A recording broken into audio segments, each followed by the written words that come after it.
fashion, the fashion of the time.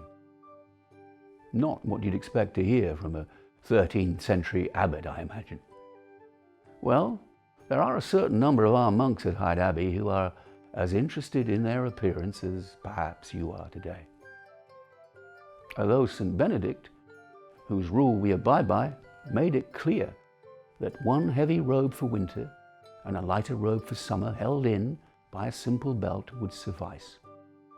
That there should be no argument about the colour or the coarseness of the material, and to accept, with the guidance of their abbot, whatever is available and can be bought cheaply within the region where they lived. Well, we lived in Winchester, the capital of England. King John regularly stayed here. King Henry III was educated here. We are used to seeing the noble folk of England wearing the latest silks, satins, brocade and velvets brought back from Europe and the Crusades. Now, fashion feasted our eyes everywhere. Now, there happened to live in the Brooks area of the city Juliana, a washerwoman, who from the elderberries she collects made a blue dye.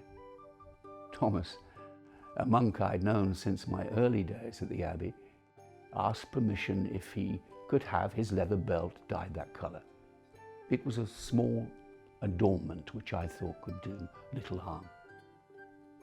But the fashion caught on, and several of the younger monks in particular wanted it too. The blue was a rich, deep azure. I can see it now. It was the colour of God's sky. Peter, our bishop, came to the Abbey to discuss our forthcoming journey to London to witness the re-signing of the Magna Carta, and saw several of our monks wearing their newly dyed belts. In fact, I pointed them out to him, saying, "Isn't that the finest blue you've ever seen on leather?" Oh, he exploded with such rage, saying this is completely against the rule of St. Benedict, and I'll take it to a higher authority if you don't have them returned back to the undyed leather of before. He said it's a disgrace for the monks of Hyde Abbey, who are coming with us on this important journey to London, to be so attired, and I suppose he had a point. But I reminded him, as a mitred abbot, under the rule of St. Benedict, it was at my discretion. And I reminded myself of that other great rule of St. Benedict. Whenever you have a quarrel with another, seek peace before the sun goes down.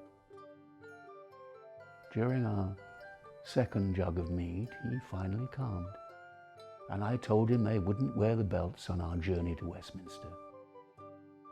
Early the following morning, in the chapter house, I told Thomas and the younger monks how the bishop was less than pleased. However, I said for certain occasions, here within the Abbey precincts,